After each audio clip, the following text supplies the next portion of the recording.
kind of sore. I've been working out. How you doing?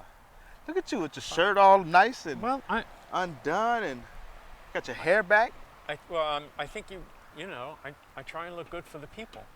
For the people, y'all heard that? And you do as well, but that would be one of the many that we have very different personas. True that.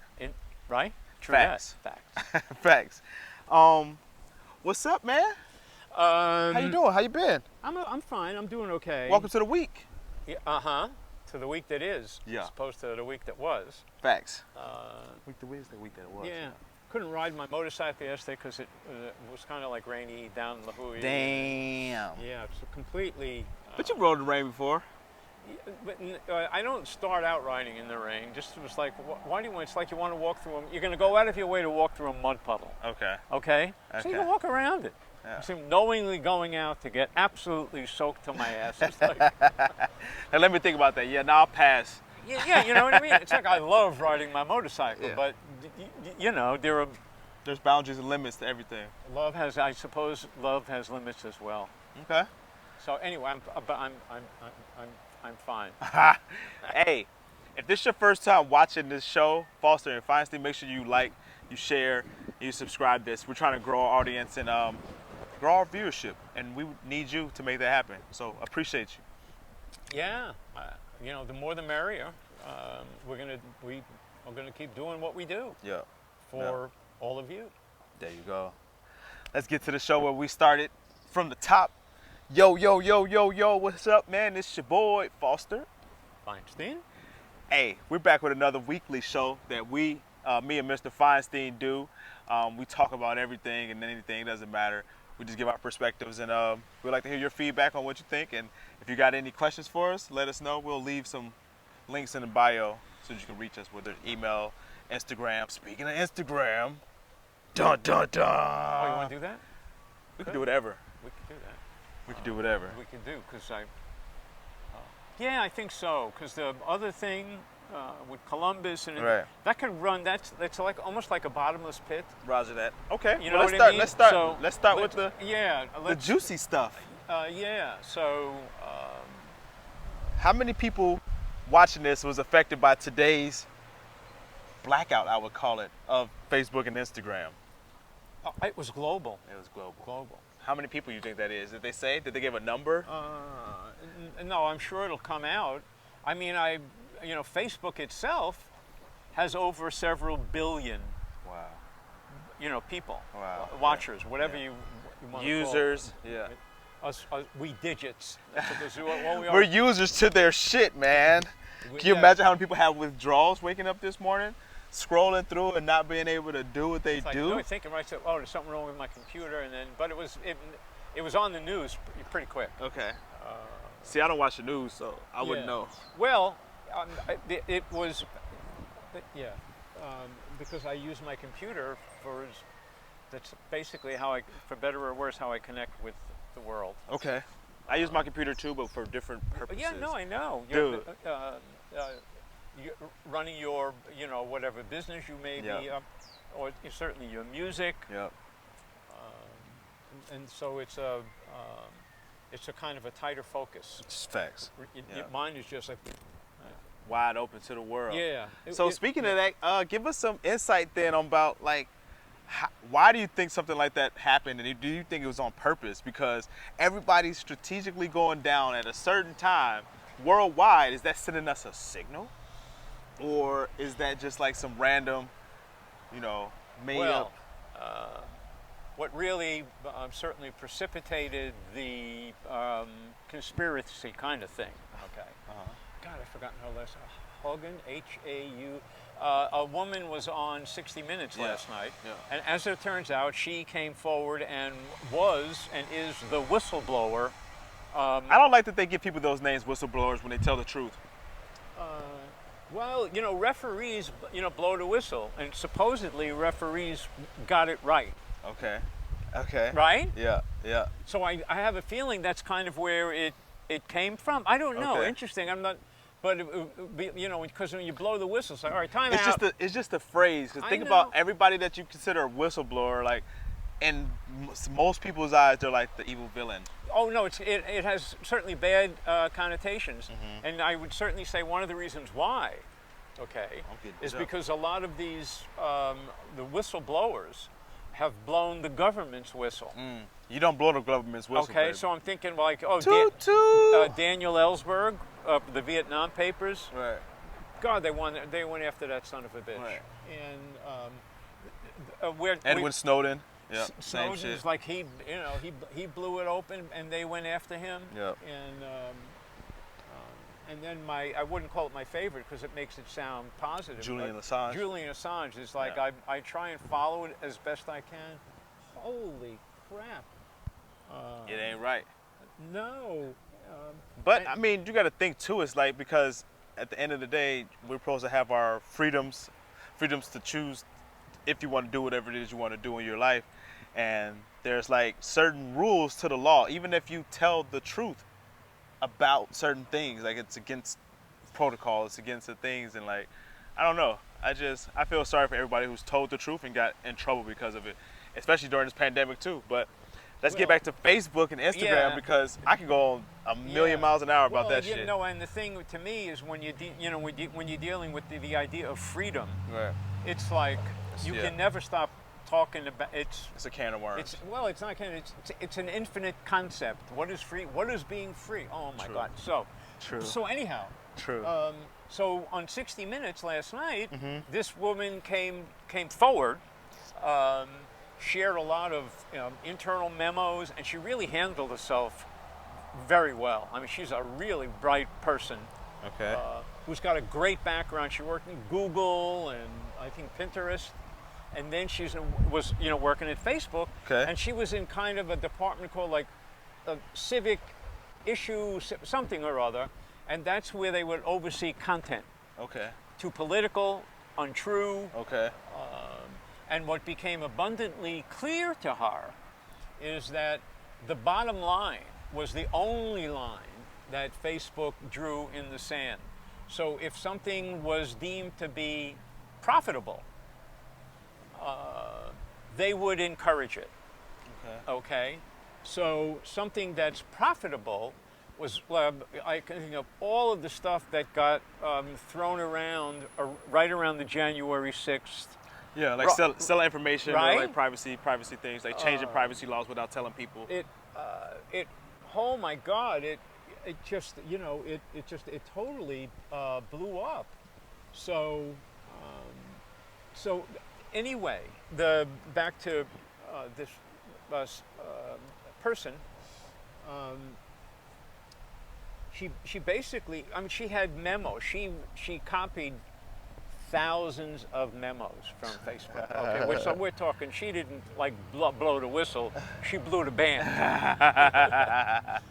Incredible case made against Facebook that there were, in a sense. Has she went to court yet, or is it just No. she just released this on No. 60 Minutes first? On 60 Minutes and newspaper. It's not. Okay. She's not suing or. Okay. They're not being brought up on charges. Okay. No.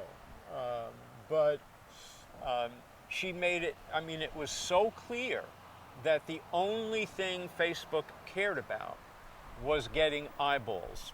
And however they were able to do it, whether it was promoting fake news, anger, inducing, whatever, that was their goal. That's fucked up that they would encourage that, because they talked about how they had those results of people that if they watch this, they get more angry in their responses and in their things. And if they watch this, they do this, they do this. It's behavior modification. And they understood that their platform had the power to change people's behavior.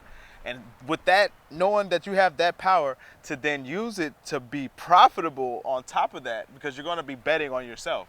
And if you already have the algorithm down, like that's deep. Think about that, y'all. You have the power to understand what content changes the behavior of the viewer. Now, you also have the power to promote certain things that also change your behavior because it's profitable. That should be illegal. Well, again, That should be illegal. what they were doing and what's going on, and it really, oh my God, is it contributing to That the should be fucking divisiveness illegal. in the country? Because first of all, based on your viewing, they know what to target you with. No, Okay? exactly. Yeah. So if you're pro rally January 6th, you're going to be all sorts of shit. It was the right thing and nothing happened. It was a plot from the left. Right. Blah blah blah. Right. You get deeper and deeper into your conviction because they're feeding you because they want you to keep coming back. Exactly. Because when you come back, like from The Godfather, That's they what I keep said. pulling me back. That's what I said. You keep them hooked. You keep them addicted. You keep them hooked. So You keep them feeling good. So she exposed them for doing that, but clearly with documents that supported that idea. Okay. So, and then, I mean, we're talking like 12 hours later, Facebook and Instagram go down globally. Now, Bam, bam, bam. Is it a coincidence? you know, Your mic is probably low. There we go. I know that two planes hit the Twin Towers. All right? I happen to be certain of that. But the truth gets, oh man, it gets played with and manipulated for the sake of a buck. Yeah. So she exposed it, and then we can move because, and I don't want to hog it. One of the awful things that she talked about was Instagram and how they were really, really targeting young girls. Okay. And they were targeting them with stuff about your weight, all sorts of stuff about appearance, things that would promote insecurity. Right. Okay. Right. And anger. Okay. Because you're going to keep coming back. Like, oh my it God. feeds you. Yeah. Right. Yeah. I got so bit by so many mosquitoes. Are you really? Yeah. Wow. But I'm listening. It must be my shirt. You got on pants. I got on shorts. And shit. Oh yeah, no, yeah, I never wear shorts. That's another story. So anyway, it's very interesting. Getting back, I know the Twin Towers happened the way it did. Is this some kind of manipulative coincidence of 60 minutes and then they go down? And who would bring them down? If it was purposeful, and toward what end? Yeah. And it was just Facebook. I heard it was good old Zuck that just hit the switch.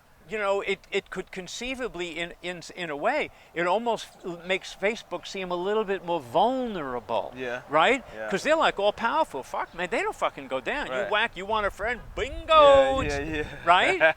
It's about this kind of business, yeah. now, now. Yeah. So it's interesting. If I were on their payroll, God forbid, that's how I would. I wouldn't even want to know what caused it. I would want to indicate that this is an opportunity really for Facebook to apologize for what they've done. You know what's crazy is that you spoke about 9/11 and the planes hitting the towers, which I don't fucking believe that it happened the way they said it happened, but it definitely happened like you said. And then you talked about like coronavirus happening, and then people that experience those two things remember exactly where they were when that happened, right to the teeth, down to the teeth. This is going to be the same thing with today, because they're going to be everybody in the world that experienced this blackout for their social media accounts for, what was it, 8 hours you said, or 12 hours? Maybe 8. No, but I mean it was roughly like 12. Like 60 minutes went on. But you always base everything on East Coast time. Did they say how long it was down though? No. But for however long it was down, I didn't read it. People are going to remember this day. They're going to remember the day that they woke up in the morning and thought that their phone didn't work, or that their internet was down, or that they didn't have access, because there's people who live on social media, like literally 8 hours a day.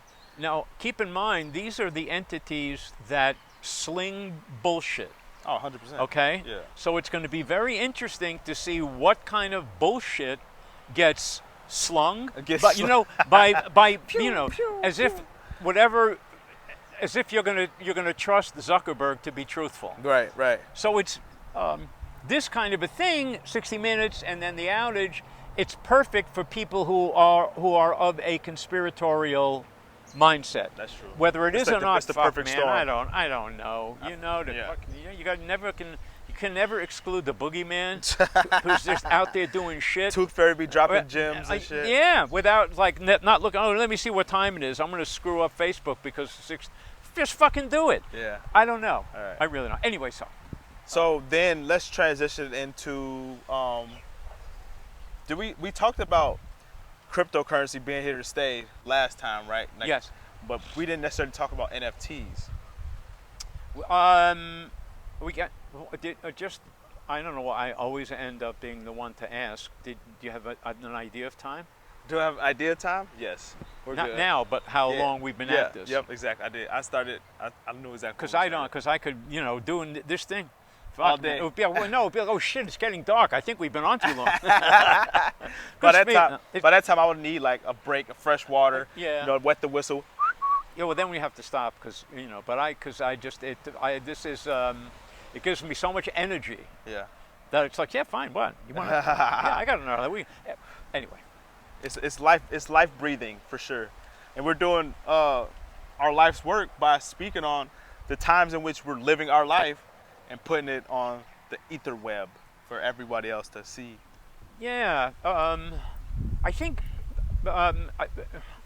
being current in our conversation is not a bad thing. You know what I mean? Yeah. So it's like something that really, a couple of things that happened. Like hours ago, literally. Well, that are on people's minds. Then we could talk about it, as opposed to like, well, when I was in New Mexico, and I started doing Buddhism, it'd be like, who gives a shit? Yeah, you do that just to tell who you are, and we'll integrate pieces of our story into each little segment. I think I like the idea of being current, especially for me with the podcast. It's like I'm always pulling news. You probably still got newspapers in your closet from 1905. I got yeah, there we go.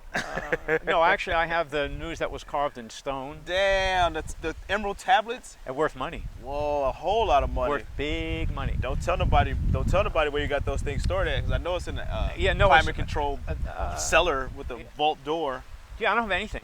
Again, then the other side of that then you'd have to be talking about me and stuff. Yeah. Mr. Feinstein is the simplest, and I like to believe that I was too when I first moved here for the first couple of years.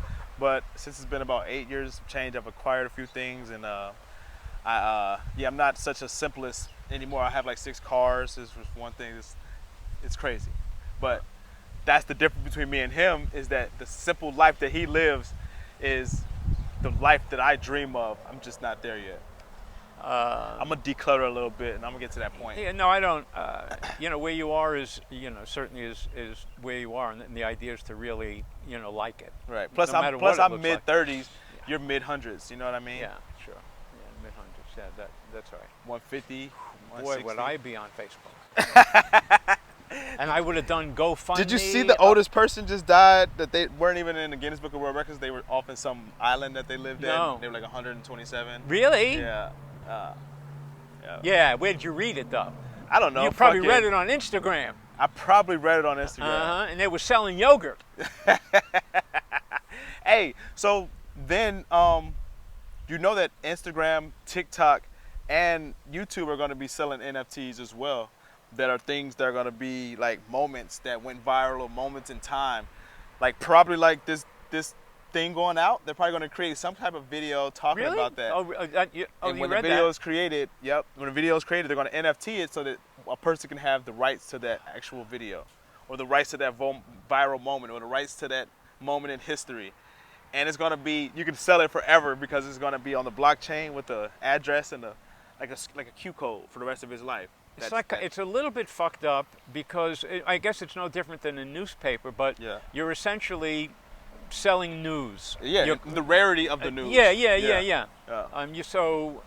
And to me, on the other side of that, if you're sharing something that's really fucking worthwhile, as many people, but that's the humanist side. That's true. Right? That's true. But then the show me the money side. The show me the money side wins a lot because we live in a capitalist society.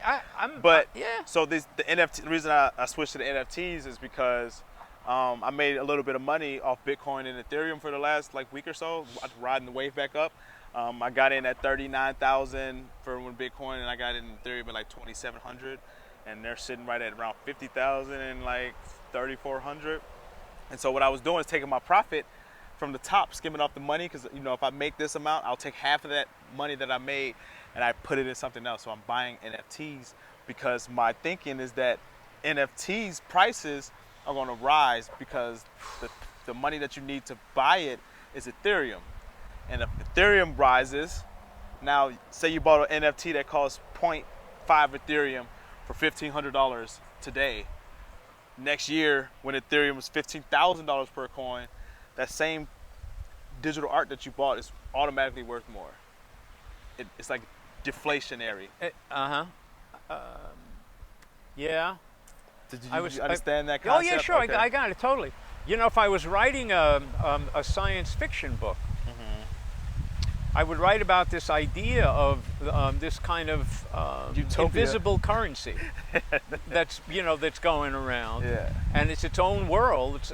So you could have something called an NFT, which would be like, what the fuck? Digital art, like you can have NFT music, you can have NFT contract, you can have NFT anything. All stuff that you could just have online for everybody to see. Yeah. You're now saying, you want to see this? You're gonna have to pay for it. Yeah. And if you get tired of it, you can just sell it later on. Yeah, I get it. I completely get it. And I'm gonna buy you an NFT for Christmas. All right. I'm gonna send it to you. But doing like the podcast thing, I love the idea of sharing as much as possible with as many as possible. I think it's the idea of freedom. Like I was talking about freedom, freedom, freedom, By the way, I gave you that. Yeah. I knew you would. We didn't talk. It's not rehearsed. It's not rehearsed. But we've been together. So it's like, oh my God. So he's going to stop, and so.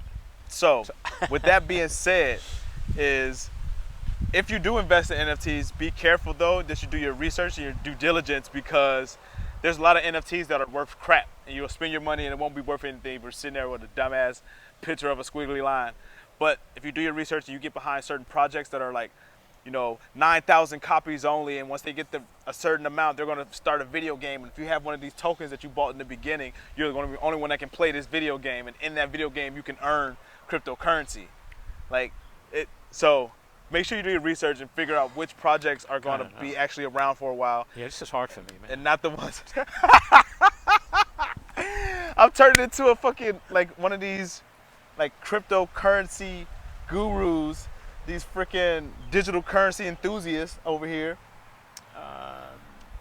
Hey, man, it's the way of the future. If you don't believe it, you're fucking dumb. No, I don't know if I would call it. It's now. I mean, it's now. Really, it's forgetting now. In a sense that you can't be more contemporary than someone says, all right, I'm gonna call this thing a boogaloo. Yeah. And I'm gonna see how many people want to buy this boogaloo, which ain't nothing. Right. And then you got people, and then you got split the boogaloo. You get different names. Yep. There are other people doing their version of boogaloo. Yeah.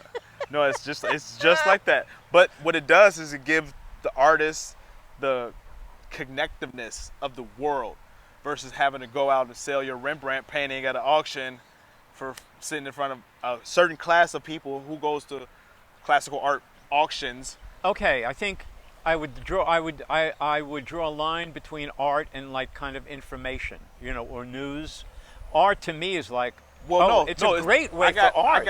I got art that is NFTs that doesn't have any information too. No, but I mean that art, it makes sense for me because you're an artist, you sell your work, right? Okay. But in the past, generally, you would go to a fucking gallery. Yeah. And they would sell that one piece of art. Yeah. Seriously. Yeah. No, I get that. And you would get maybe 50% of the money, and the gallery would keep it. Yeah. And then they started doing prints. Yeah. Right? Duplicates and stuff. Not to be confused with the purple one. Yeah.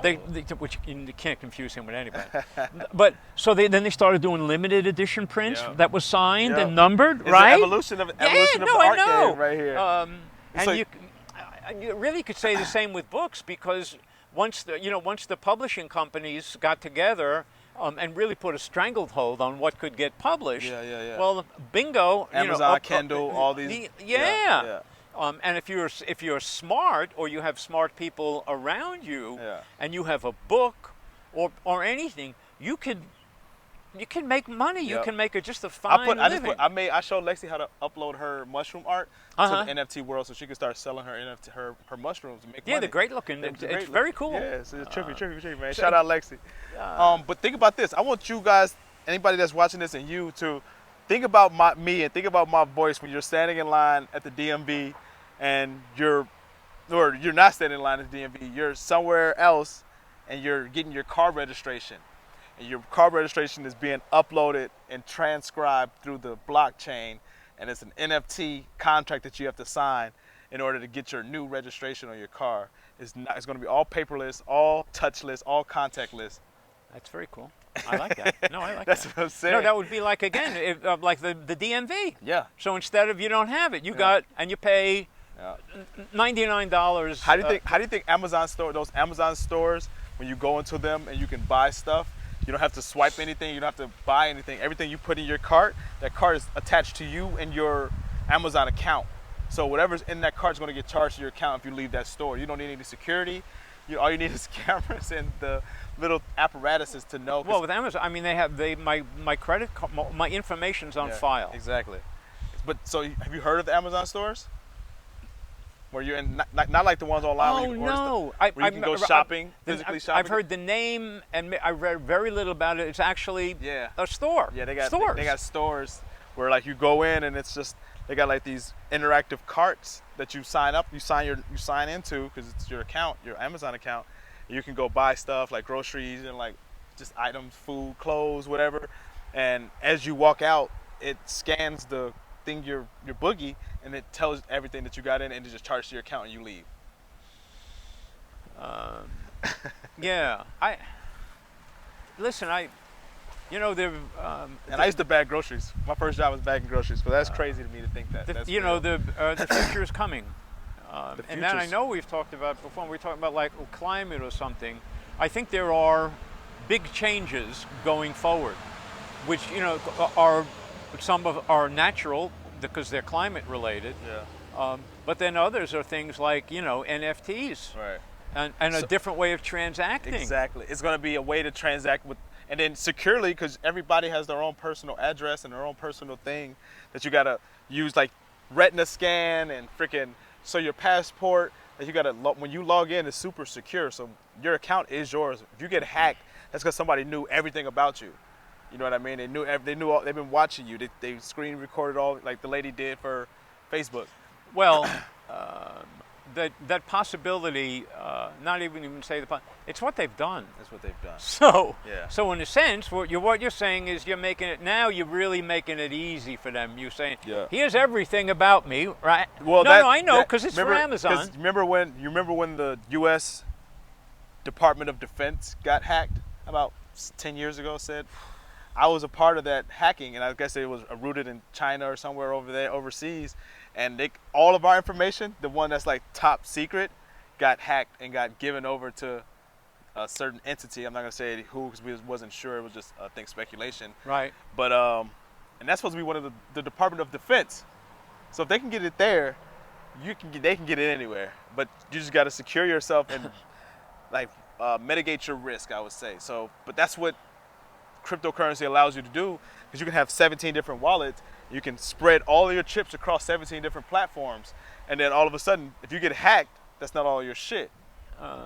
It's a concept that was born in this era. Yep. Which could not have existed. Yep. Before. Yep. You know what they call us? We're light beings. They call my generation, which is, don't get it confused, all you other trying to jump on the bandwagon. I'm talking about from 1985 to 1995, born in that era. 1985 to 1995, it's the I call us the indigo children. Like, if you can do your own research, look into it or whatever, but we came with a total different mindset that we were going to shake this motherfucking world up, and we did. And we're here to stay. And I appreciate everyone that's supporting us and like going with our crazy ideas. What does that make you then? It's like In the conventional ones, there's Gen X, there's Gen Z. I want to say it's millennial. I think it's called millennial, but shit. I think so. I can't remember. I think so. I think it's millennial. But anyway, it's like. And by the way, I'm changing this shit. Just so that you know, when you start looking, like going back to Gen X and all of that. You're the original. No, man. I'm before. Oh shit. No, I shouldn't. I'm looking, thinking, wonder what. And it actually they started with these names. Baby boomers. No, that's right. They started with these names for people who now are 75, okay, and that and younger. Okay. Because they don't go over, they don't give a shit about anybody else. Okay. So, fuck you, you're dead. Okay. So I believe it was the baby boomers. The cutoff was now that up to 75 years. Okay.